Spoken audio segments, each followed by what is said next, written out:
श्रद्धा स्वां पर्युपासते ये चाप्याक्षरमव्यक्तं तेषां के योगवित्तमाः।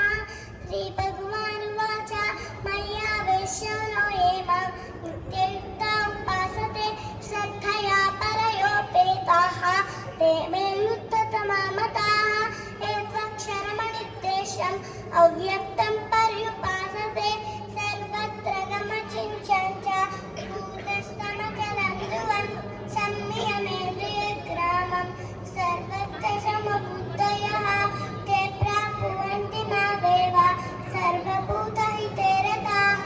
क्लेशोऽधिकतरस्तेषाम् अव्यक्तासक्तचेतसाम् अव्यक्ता हि दुःखं देहवद्भिरवाप्यते।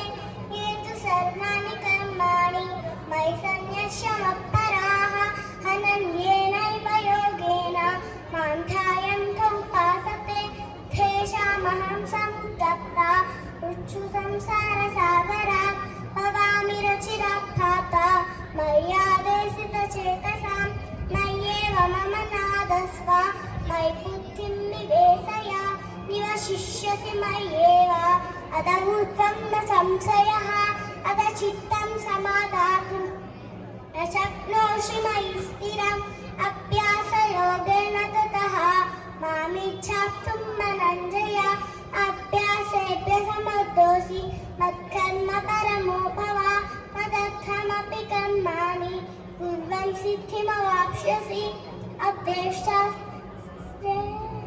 अद्वेष्टा सर्वभूतानां मैत्रः करुण एव च निर्ममोऽहङ्कारः समदुःखः सुखक्षमी